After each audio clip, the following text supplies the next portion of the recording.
Hey, everybody, welcome back to another special episode of the Fantasy Fiends show with the Indie Fantasy Addicts group. This month, we are talking magic systems. You know, every great fantasy novel has magic to some degree.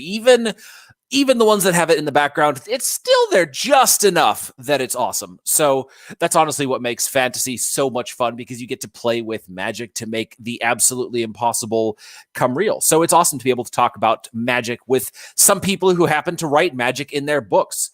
Thank you all so much for joining me. Why don't you go around and introduce yourself, starting with the one and only Rachel. Hey guys, Rachel Renner. I'm the author of the Lightning Conjurer series, contemporary fantasy, tons of magical realism. Very cool. Kyra, right? Yes, Kyra. I'm the author of the Wildings series, which are high fantasy in a world inspired by the Old West, and I have some other worlds that I also write in high fantasy with strong romantic plot lines. So if you like kissing, then you'll find that in my books. Ooh. Very cool. Great to have you. Christopher. Hi, everybody. I'm Christopher Russell. The primary series that I work on is the Divinity's Twilight series, and it is high/epic fantasy with a sci-fi bent that there's extra elements that sort of cross genres in there. And I'm pleased to be here. JD. Yes, hi. JD Hart. My series is a high fantasy series, my first, and I'm in the third of a 4-book series, and it's called a Dragon Bonded series. Awesome. And last but definitely not least, the one and only ML Spencer.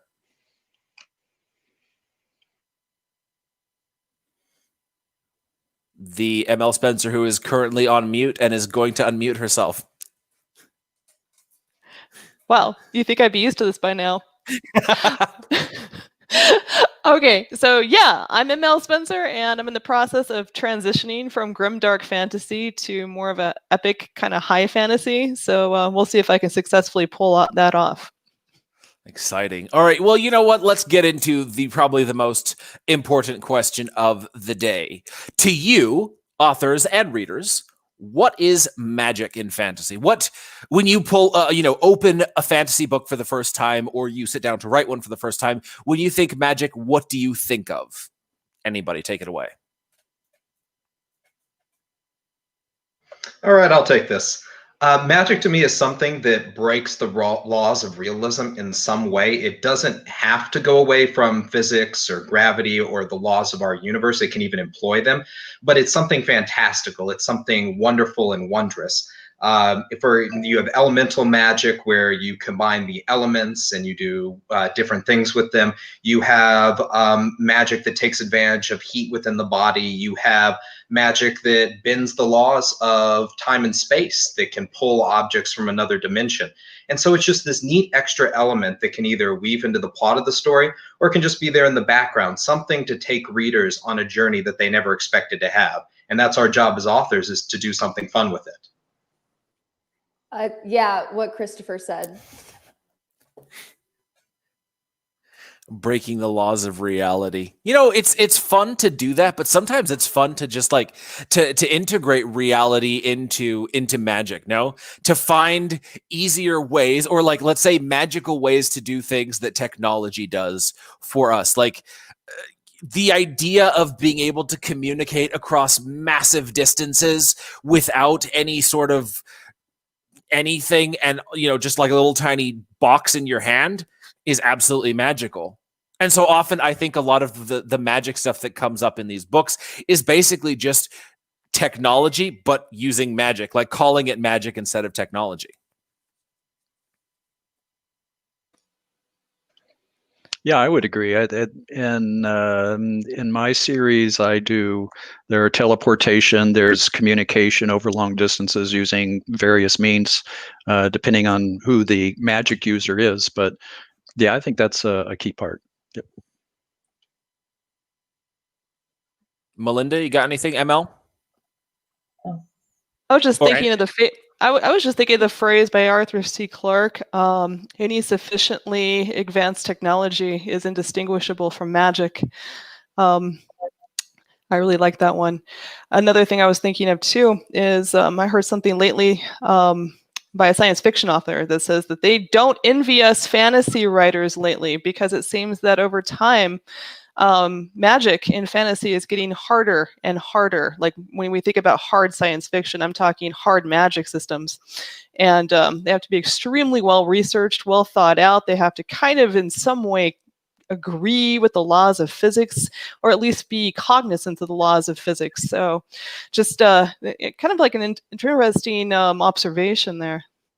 As a reader, I much prefer fantasy that is steeped in the laws of physics, or at least somewhat in reality. As much as, you know, Harry Potter was a fantastic series and the magic was interesting to read about, I prefer magic where there has to be laws to it, where there are limits to it, where you can't just wave a wand and do anything you want. And so for me, the most interesting magic systems are the ones that have inherent limits in them. It's interesting that you say that, because what that does for a story is it builds tension. That if the reader can't, if the characters can't get out of a situation just by waving that magic wand, as you said, then there has to be something that has been established before that point that is going to allow them to overcome the situation. It's the laws of foreshadowing. That if the magic system is established, if the reader knows what it can and can't do, then the stakes are higher. That the reader will feel satisfied with whatever conclusion you come to, provided you use the rules you established. Absolutely. It makes it more story driven, where they can't just do whatever they want to get out of any situation that they're in. You know, I remember reading some older fantasy, like Solomon Kane or Conan, like real OG fantasy, and you could kind of get that feeling like there is no limit to what these people can do. Like, what's that guy's name? The evil Thulsa Doom, right? You kind of get this idea that he is just ultimate badassery, and he can cast just like amazing spells that could destroy the world. And so when Conan defeats him, it's obviously much cooler. But it's only, I'd say, in the last, I don't know, maybe 20, 30, 40 years that magic has become much more like codified and structured in a way. Like if you look at Gandalf, even, you know, you don't know the limits of his powers. You don't know where his powers are coming from. You don't know what he's drawing on. Like, you don't know anything about it. I think maybe if you read the Silmarillion in massive, you know, and totally pay attention to all the details, you might understand it a little bit more. But when you guys read sort of that older style of fantasy, do you find it harder to buy into, oh yes, this evil or good guy is just super, super powerful? Or you know, an even more modern example, Baez, the First of the Magi from Joe Abercrombie's series. You never get a real understanding of magic and what it can and can't do. And you kind of get this idea that he is just super, super powerful and can destroy anything. But it doesn't bother me when I read that one compared to some of the older ones. What do you guys think about that style of describing magic or using it into the stories?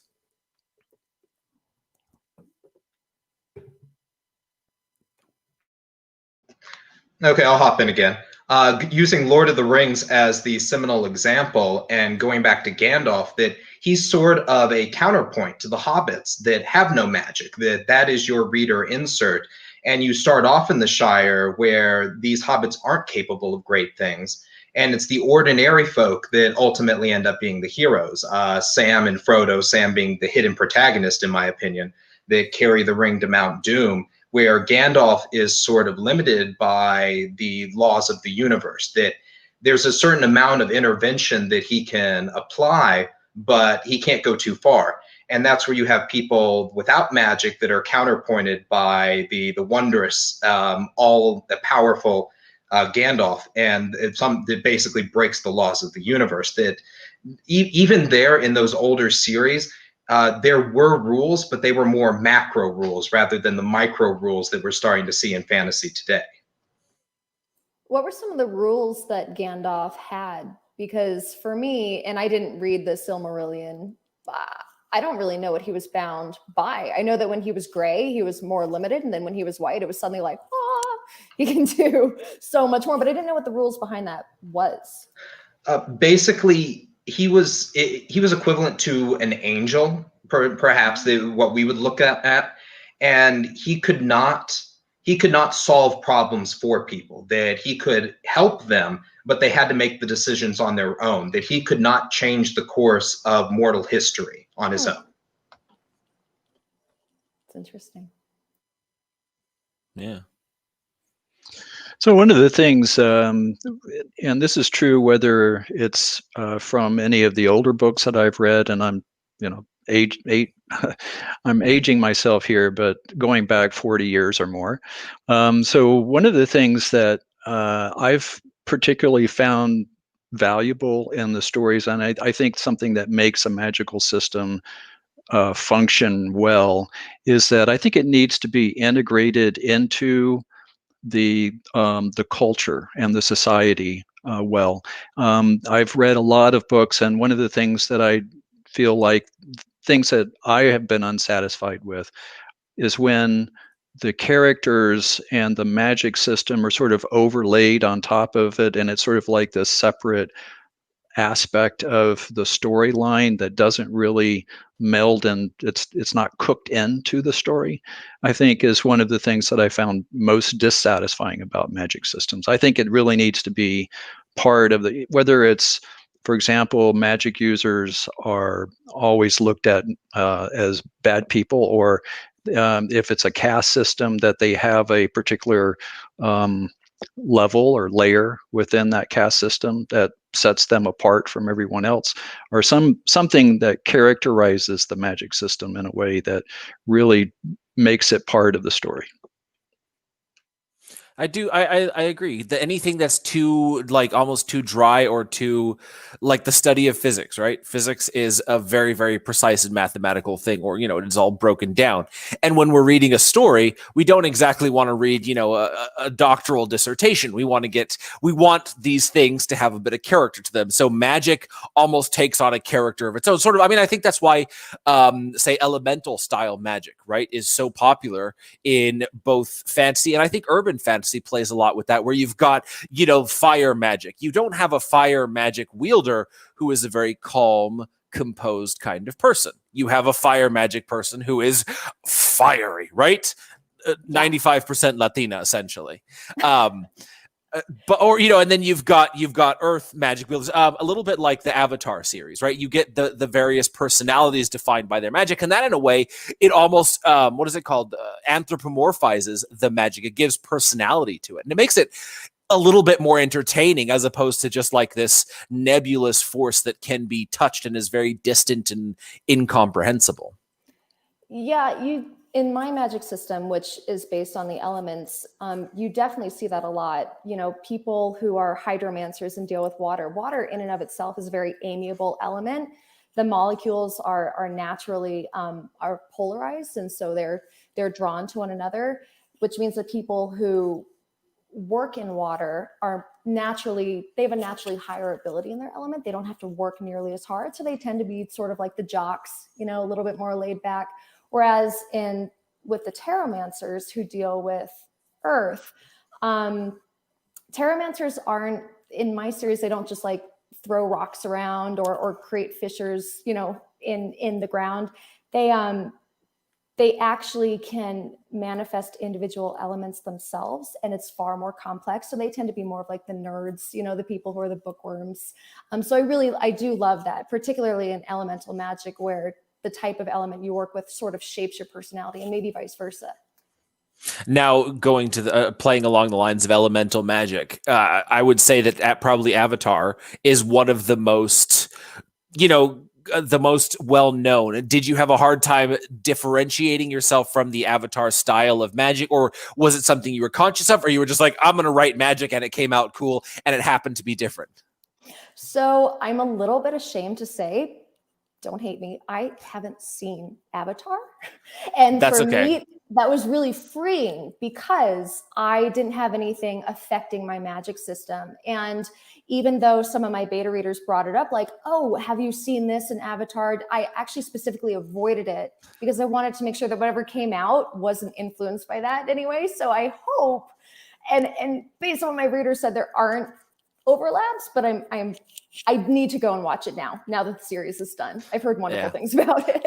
If it makes you feel better, I just watched it like 2 months ago for the first time. So it's not, you don't get your nerd card revoked, or at least not by me. Let's put it that way. Really kind.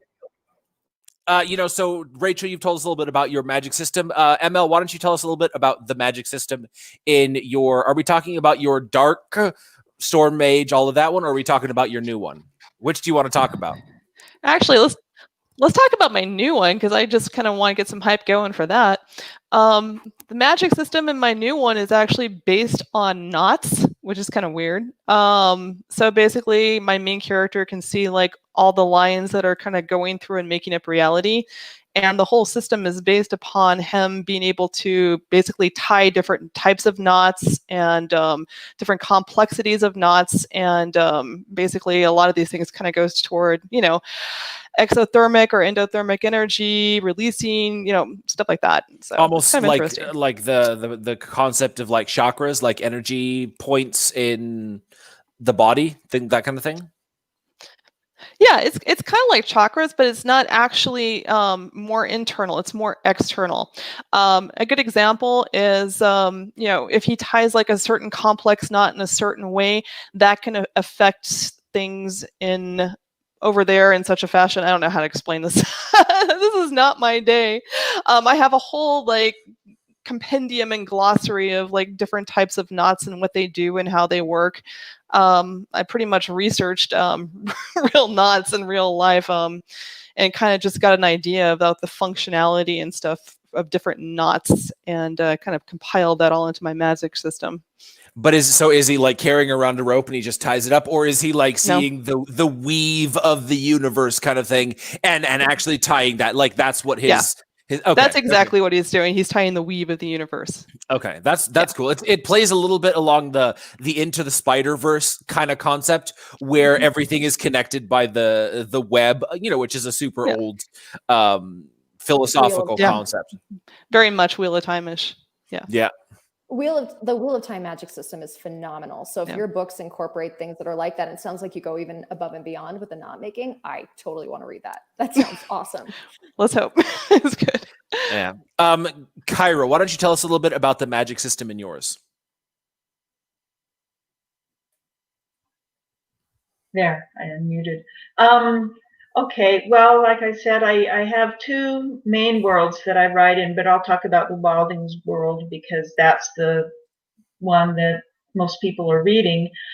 In this world, and I do a soft magic. I don't do a hard magic system like like MLs with the knots, or Brandon Sanderson in Mistborn with the different metals and so on and so forth. I do a much more soft magic system, and my whole family are scientists, and that gene completely skipped me. So I do. I don't have all the rules of physics and all the rules of how everything works. Basically, certain people are born with magical power. It's just inborn. It develops usually through late childhood and adolescence, although, maybe sometimes later into adulthood. And the main limitation on it is that it can get used up. And when it's used up, you have to wait for it to regenerate. There's limits as far as how far you can reach with it. And the thing that I've had a lot of fun with in this system is that in this world, and I'm writing another series in the same world, but it's not the Western influenced. It's in a different time and place, but in the same world. And in all these series in this world, people have their inborn magic. Certain people are born with their inborn magic, and they can use that. And while there's magical energy in like the air, the earth, water, and so on, other natural elements, people can't use that. They can't draw on it. They can't use that. And that is the conventional wisdom. And I've had a lot of fun playing with what if the conventional wisdom is wrong? What if the rules for magic are not the be all and end all. What if there is a lot more that you can be done with magic if you decide that it's possible, and if some people through whatever factors, in the one I'm working on right now, mental instability, or whatever, or just not feeling bound by the laws because they don't know any better, are able to access that magic. So I have a lot of fun playing with the idea that the conventional wisdom, the rules about magic, are not really all there is. And also with, in some of my books, the idea that magic is not working right. So I like taking the rules of magic and breaking them. And there's more that can be done with them than the characters think, and then the conventional wisdom says. So in this Wilding series, they have their inborn magic, and they think that's all they can use. But Lainey, my heroine from the Wilding's books, she's not trained. She doesn't know any better. She comes into contact with one of the powers that is underneath the earth, and she's able to control it and do stuff with it. And she's like, why not? And the hero, Silas, says, no, you can't do that. She said, well, why not? And the best way to get her to do something is to tell her that it's impossible. So I have a lot of fun with that, with setting up my rules and then deliberately stretching the boundaries. Very cool. Christopher, what about yours? Tell us a little bit about your magic system. All right, so in Divinity's Twilight, and this is again like Rachel, I was very fortunate not to have read the most analogous series to my magic system, which in this case would be either Mistborn or the Stormlight Archive. I've since read Sanderson's great works. But there's two different divergent paths. There's the technology side, which we call MagTech, and then there is the flesh and blood side, which I just use the traditional magic for. And on the MagTech side, we have a resource called Illyrium. It's a crystal. And the basic atomic structure of the world, getting into the science and the hard magic, is that there's this atomic particle called Rener that exists in all living things. So human beings, the atmosphere, plant life, animal life, even the water, the soil, the sky, everything. And Illyrium can draw in that Rener and multiply it, produce more of it, this magic particle. But eventually Illyrium degrades. And so it is a replacement resource for coal, for wood, for nuclear energy, for all these different steps on the technological ladder that the people of my world of Lazaria have skipped. And so people are still running around in chainmail and with swords and with rifles, these very anachronistic technological items. However, they're soaring through the skies on airships that have grav pads powered by Illyrium. And then there's a more powerful, more mystical resource called Illyrite that never degrades, but that's more of a plot point. And then on the flesh and blood side, there are 10 schools of magic, one of which is elemental. There's curative, degenerative, necromantic, dark light. It's a very expansive magic system. And the rules are more about how you use it rather than what you can use. You have a base affinity, whatever you're proficient at, and then there's nodes. Essentially, all of the different types of magic can be arrayed in a circle, and your base affinity is what you're best at, and then you can also mess around with the stuff that's on either side of you in that circle of magical attributes, or whatever you want to call it.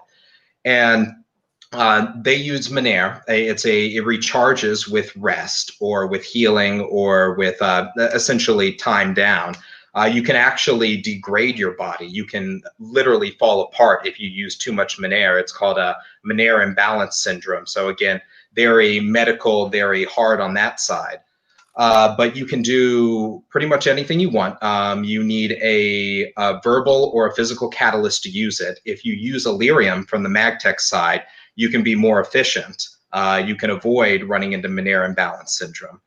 But you can, like I said, do elemental magic. You can break things down. You can build them back up. You can control your blood. One of my races is very good at morphing their internal organs to avoid fatal damage, that they can move them around. Another race can manipulate their bone structure with Rener. So there's a whole bunch of different levels that you're messing around with this. Very epic fantasy, very wide in scope. And I just have a lot of fun playing around with all the different inner combinations of everything. I like it. I like that when magic plays a little bit with tech, or when it features into tech, because I mean, in a way, that's how every magic system would impact the world. You know, you have to think about, okay, if there's all these people with all this ability, how are people still in like the Dark Ages or the Middle Ages, when all it takes is one small application? Like, you know, if someone can fly, you strap 4 someones to a ship, and all of a sudden the ship is flying. You know, you can play around with things like that. So it's always interesting to see how people bring those magic systems into reality and technology and advancements. JD, oh, Rachel, what were you gonna say? I was just going to say, you know, my main character, Aspen, she can manipulate electricity and lightning. And one thing that's really different with like most elemental systems is that in mine, you know, it's not, like I was saying, it's not just about hurling around the elements. She's actually really interested in becoming a neurosurgeon, because she can use that electricity to subtly manipulate the brain. And because our entire spinal column runs on electrical impulses. And so she's in, this isn't too much of a spoiler, but at the end of the series, she's talking about helping people with degenerative diseases, multiple sclerosis, Parkinson's, so on, using elemental magic. So absolutely, I love it when magic and technology and sometimes medical procedures overlap. That's one of the things that bother me a little bit about urban fantasy, is that, you know, it's still all the technology that we have today, and there's all these people doing magic. Like, why don't any of these people become doctors and like advance technology exponentially to save lives? You know, like they're so focused on staying hidden and, you know, all of that it's, you know, it doesn't advance the world. Of course, that's a much, you know, more altruistic perspective than, say, a monster who's been hunted his entire life. But, you know, exactly. Yeah, there is an archaic organization in this, and she butts heads with them all the time. Later on, she realizes that the head of the organization has actually been keeping himself alive using elemental magic. He uses oromancy, which is, you know, it affects wind and air, to deoxidize his molecules. He uses electromancy to help, you know, his brain regenerate, and he uses hydromancy to help cleanse his blood of impurities. And because of that, he's 200 years old. So it's sort of hypocrisy. You want to hide in the shadows, but at the same time, you're doing altruistic things to yourself. Where were you during World War II? Where were you during these massive forest fires? You could have been sending pyromancers out to help the world, you know, extinguish that. You could have sent oromancers out to help get rid of pollution. Why aren't you doing that? Why are you being schmucks? And then, of course, on the other side of things, as our friend Daniel Hawkins loves to point out, because we all know the first thing we'd all do with magic is rob lots of banks. Good to have your perspective, DW. JD, you're the last one to go, so tell us a little bit about your magic system. Yeah, okay. So I should mention that my magical system was actually designed as an afterthought. When I first started putting the storyline for my books together, and since I had dragons in it, it seemed like a natural expansion that, gosh, I think I need to have some type of a magical system here. So what I did was I just kind of pulled off the shelf a basic idea of using 4 elementals, and I think that sounds like it's pretty much a common theme. And then I kind of built from there. I wanted actually not a complicated system, but I wanted a complex system. I wanted something that was dynamic and actually had a clear history. So in my particular world, while we have 4 elementals that provide the basis by which people can interact and force matter to change and so forth, in order to become a really powerful individual to manipulate the elements, you actually have to pick which 2 you want to work with. And since there are 4 elementals, and they're having any two combination, you end up with 6 combinations of magic. So actually, what I did was I created 6 different orders. Each order has basically they cover everything related to that set of elementals. So for example, if it is air and earth, then they're the rangers. If you're talking about earth and fire, they're the shamans. And so there are 6 particular sort of groups. They all have their own unique culture, their own style, which is also influenced and driven by the elementals that they work with. And there is sort of this mutual coordination between the orders because they offer and provide each other support. So there's also that as well. The other thing that kind of builds in on top of that is that in a prior time in the history, up till the time of the series, there was a split. So within each of the 6 orders, there was a growing chasm between people that wanted to use it in a certain way and other people wanted to use it in a different way. I don't necessarily call it good and bad. And without giving away too much of the story, there's a reason why that's that way. But what I do is they're called the harmonics and the anarchists. And each of those actually split off. So when the anarchists split from the 6 orders, they created their own. So instead of the shamans calling themselves shamans because they are much into necromancy, they just call themselves necromancers. Rangers are, instead of calling rangers, they're called assassins, and so on and so forth. So there actually are 12 different orders. And of course, those 6 orders as well have their own culture, their own organization style, and so forth as well. Very cool. Now switching tack away from our own, tell me about magic systems that stood out to you as being super unique. I'll go first to give you guys a little bit of time to think about it. So everybody knows Brandon Sanderson as being the guy who codified the 3 laws of magic, and everyone knows that Mistborn is one of the earliest sort of structured magic systems, and of course the Stormlight Archives is incredibly complex. But the one that I like best is the Rhythmatist. I don't know if any of you have read that one, but it's basically it's chalk drawings. They use chalk and they draw. They can draw on pretty much any surface that can take chalk, and they draw like specific figures. And then they imbue those figures with magic. And I don't remember the explanation of how they actually bring the figures to life. But all of the figures that they draw, they have to be like they have to be drawn correctly. So a circle that's not closed won't have any magic. A circle that's lopsided will be weak. And so in the story, you actually get to see the different diagrams of the things that they're bringing to life. And so it's basically these guys, they have to be good at drawing with chalk in order to make their magic work. And it's a super, super interesting and simple concept that he's only written 1 book. He's going to write another book of it sometime in the near future. But it's just this amazingly unique magic system that just blew my mind because it's something that I've never heard of before. Does anyone else have one that they just absolutely loved? Patrick Rothfuss, his Name of the Wind, and in the Kingkiller Chronicles, it's fantastic. Have you all read that? Andy, you need to read it. Just based Not on until book 3 comes out. Oh, it's never going to happen. It took him 12 years to write the first book. And anytime any of his fans bring up the 3rd book, he gets angry. He starts cursing them out. So it's kind of getting into that territory. But It's such a good fantasy system. I love it. Tell us about it. You draw from your own body is part of it. If you need heat, you can draw the heat out of your body, so it can be very dangerous. But also the primary focus, and it's been like a year since I read it, so feel free to chime in, anyone else.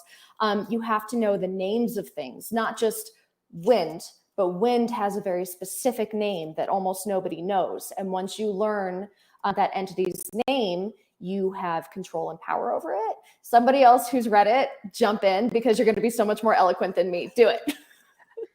I would love to jump in here. What I really love about Rothfuss's magic system is that he based it on something called quantum entanglement, which is this really cool and strange physics concept where, for instance, you could have like a particle over here on the side of the world that's doing a certain thing.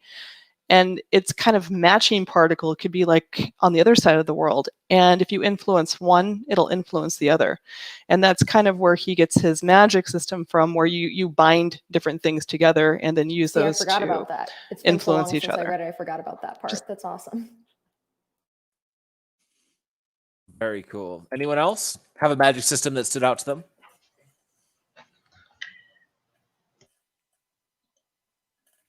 Oh, okay. Am I up? Yeah, when Anyone. you're talking about, excuse me. Yeah, talking about the rhythmatist and drawing the circles, I thought of a couple of books.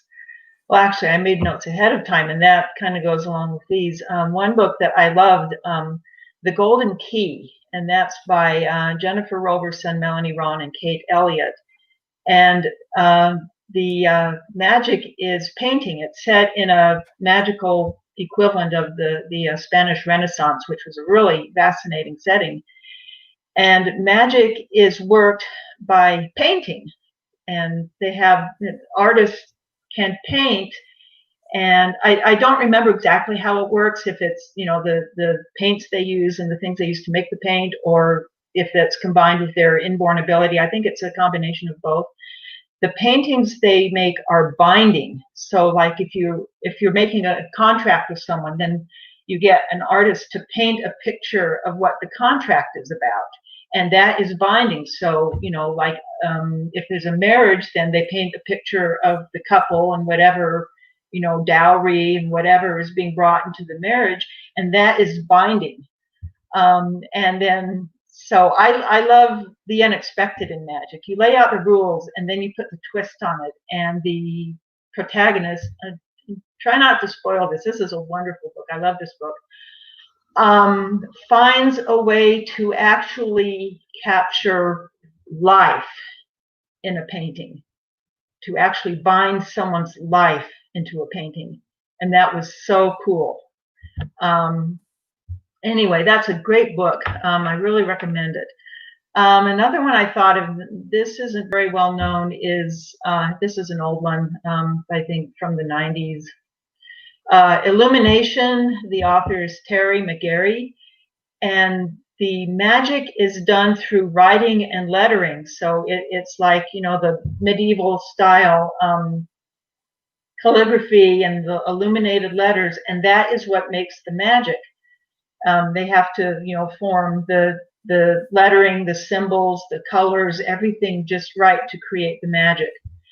And the interesting thing in that world is that the society where this magic exists, it turns out it's an offshoot from another society. And in this offshoot of society, reading and writing are forbidden to everyone except the I don't remember what they call it, basically the magicians, who are trained to use the illumination, the calligraphy, and the painting techniques. Reading and writing is forbidden to everyone else. So I thought that was really interesting. Yeah. And then when you get to magic about knowing the names of things, of course, the basis for that is the Earthsea trilogy by Ursula K. Le Guin, where magic is worked by knowing the true names of things. And of course, you have to have the inborn ability to be able to say the names and have stuff happen. But that's really, that's the foundation of that. And learning to be a wizard is, in large part, learning the true names of all the things. And there's a scene where Sparrowhawk, or Ged, the hero, calls a rabbit, you know, by its true name, and a rabbit comes, and the person he's with, you know, well, could we, you know, kill it and eat it? And he says, no, that's breaking a trust. You know, if I know the rabbit's name and call it by the name, I'm getting it to trust me. Anyway, that's really the series that really got me into loving fantasy and wanting to write it. And so that I start to run out of gas. Yeah, knowing the true names of things, that was a really foundational magic system for me, and then I think that's influenced a lot of other writers. Yeah. Another one that was mentioned by someone in the comments is the Codex Alera series by Jim Butcher, where that one is the people have no magic in themselves, but they bond with elemental spirits. And some of the spirits are small enough that they can't really do anything. The ones that can do things, they manifest the power. So a little spirit could maybe, create a spark. A larger spirit could create, a full on fire. But then there's like the great furies, the great spirits, and they're like the volcanoes or earthquakes, and they're like these world shattering events, elemental events, and those are the ones that are like super powerful. I remember loving that series, and especially because of just that unique magic system, and so the magic becomes in a way like another character, sort of like the Spren from the Stormlight Archive series, where the spirits they take on sort of a persona. I really like that one. Christopher, JD, do you guys have any recommendations of magic systems that blew your minds? Sure. First, a comment about Codex Alera. I don't know if anyone knows this, but Codex Alera began as a bet online. Did you guys know that? Nope. What it was is somebody was saying that a great author can take any idea, even the worst idea, and make it into something that's gold. And somebody challenged them on that. And Jim Butcher happened to be on this thread and said, okay, I'm going to give me two things, any two things, and I will combine them into a story. And so the guy, the disgruntled fellow, said, combine Pokemon and the Lost Roman Legion. And he came up with Codex Alera from that. But anyway, the magic system that blew my mind, going back to the Sanderson well, was The Emperor's Soul, one of his lesser-known works, a novella. And in The Emperor's Soul, everything has an essence, whatever codified or written down, a table, a chair, a person's soul. And the magic system is called soul stamping, that you write onto this ancient Asian stamp, like the jade stamps that the Chinese had. You would write down the elements of what makes up something. And you would then stamp an object and twist it. And what you would end up doing is you're trying to change the fundamental aspects of that object. And whether or not the stamp takes hold is based on how closely that connects with what the object believes itself to be. For a person, you would have to know their history, their backstory, their culture, what makes them them. And then you would alter it in minor ways in order to get the result that you want, in order to get that stamp to stick. And if the stamp is rejected, of course, it reverts back. At one point in the story, the main character stamps a bed, that this bed is broken down, it's fallen apart. However, it was once this great, magnificent poster bed with a canopy and drapes. And she convinces it to go back to the way it was because it wanted to be at its grandest. It wanted to return to its glory days. And she does this with a whole bunch of different objects. And the main focus is the emperor who's wounded and he's gone into a coma. And his magisters, the people that are running his government, want her to bring him back, that they want her to write his soul again. And I just thought that was a really fascinating story and magic system. That is very cool. And JD. I struggled with coming up with one that I thought would be worthy of discussion. But on the opposite side of the coin, the one thing I probably would say, if there was a magical system that I did not like, it would be the Harry Potter world.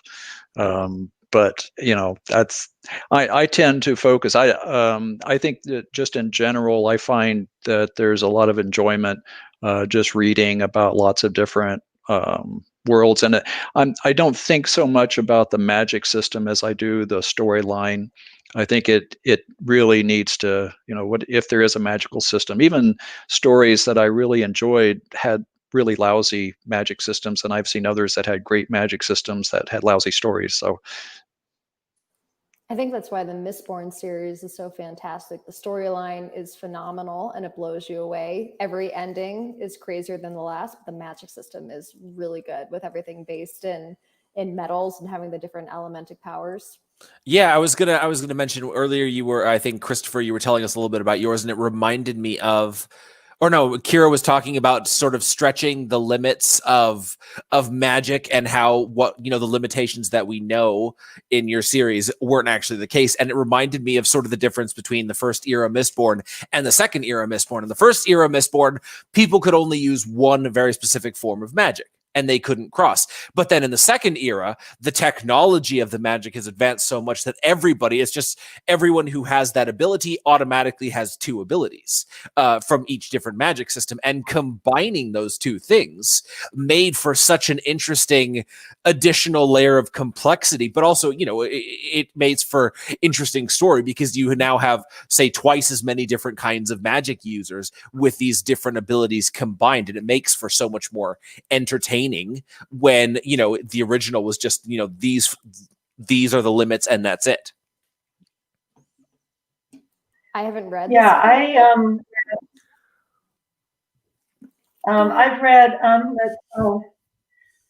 I read Mistborn, and then I've read two of the books from the second era, and I don't even remember what they're called right now. I'm having a complete blank on that, but I started reading them because they have the kind of Old West influence, and plus I really like Sanderson, and I really liked Mistborn, so I went, oh yay, more books. And plus they have or especially the first book. The second didn't so much. I haven't read the third one yet, but I was kind of trying to get a feel for some other, Western influenced fantasy, and there is not very much. But anyway, I thought that was cool to see more things being brought in. And I think the problem with the hard magic system, the very scientifically laid out magic system, is you need to find the balance between following your rules and becoming too predictable.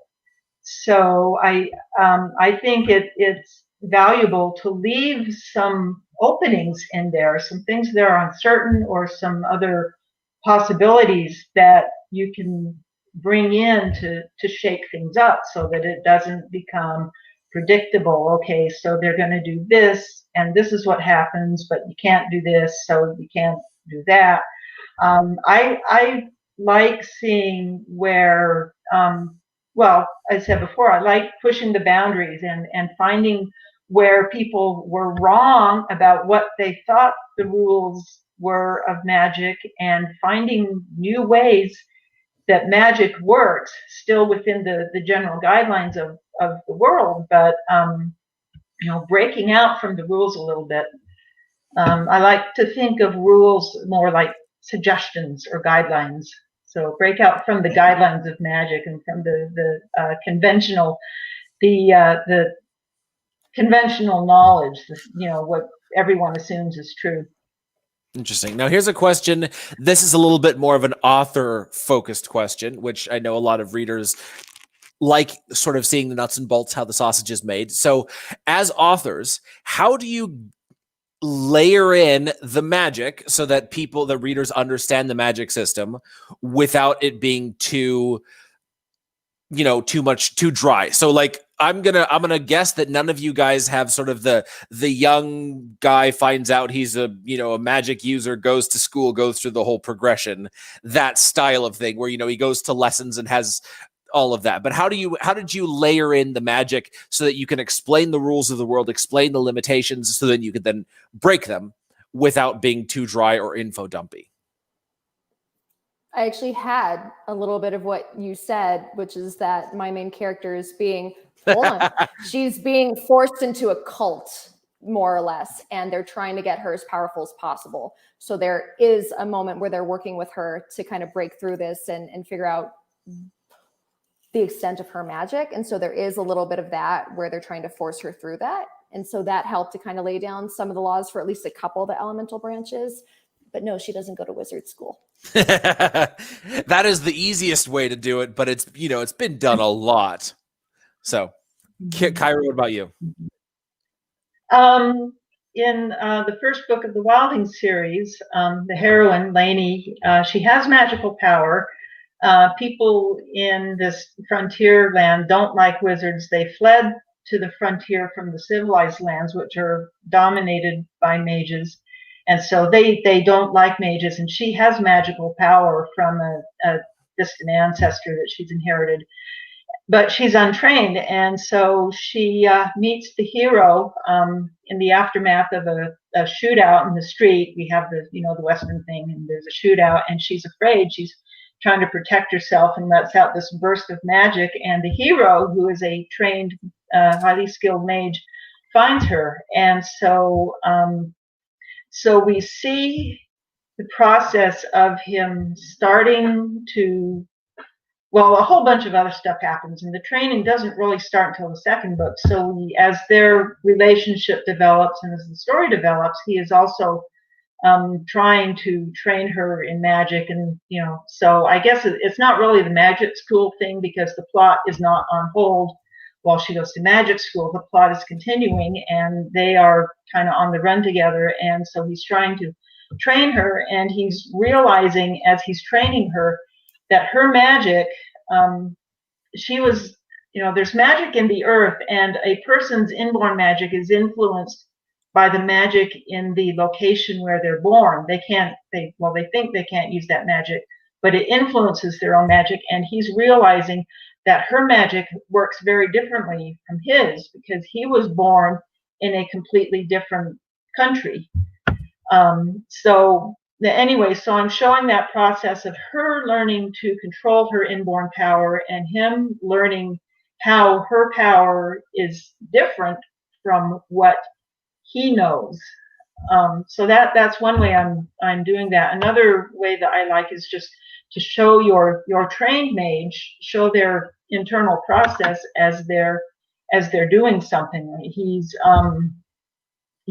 making a shield to shield himself from bullets during the shootout, or he's searching out with his magical senses to find this strange power that he's been following. So just getting inside the head of the mage and showing their process as they actually use magic, I think is a very natural way to get across the rules and how it works without sitting down and giving the reader a lecture on it. Love it. Christopher, what about you? I do something similar. The Divinity's Twilight starts with a cold open. The fate of the world is at stake. Three brothers with very different views of peace are fighting at this penultimate battle, the Battle of Harmuth. And all of them are extremely proficient magic users. And you get to see them using the magic system, what their fights, the magical monstrosities that they battle, the different ways that they use Illyrium and Illyriite, the mythical resource, plays into that as well. That it fuels their magic and makes it even stronger. And you're basically seeing the end state, the demigogery, the fact that these people are at the apex. And then we skip to the end of the magic school, where people are graduating from the Dalmatian Military Academy. So they're adept at the magic system, they're acolytes. And then we take that group of protagonists and go from there. So they start somewhere in the middle or a little lower than the middle. And the audience already knows what people should be capable of. And they're going, well, why don't you do this? Why don't you know this about the magic? And you're wondering what these characters are missing that the people at the very start had. Why aren't they able to fully realize the magic to the same degree?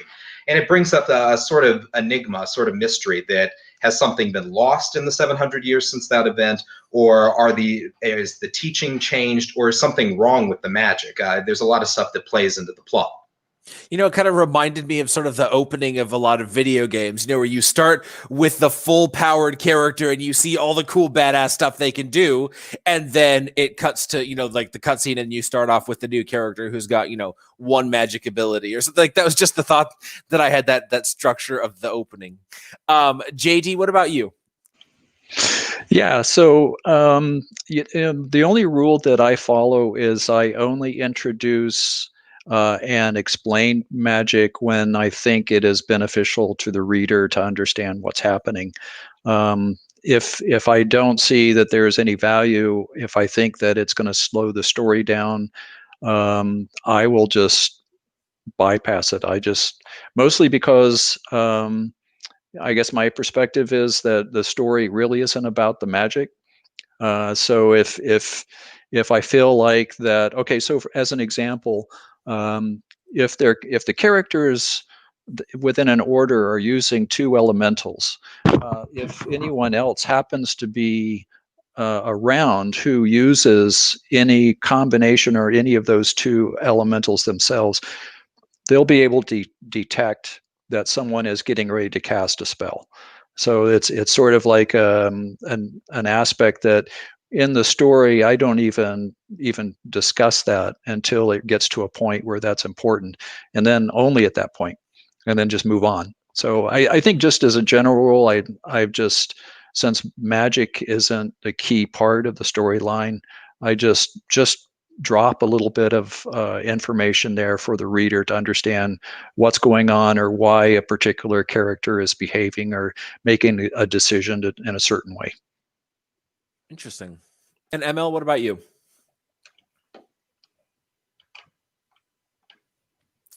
The mute button.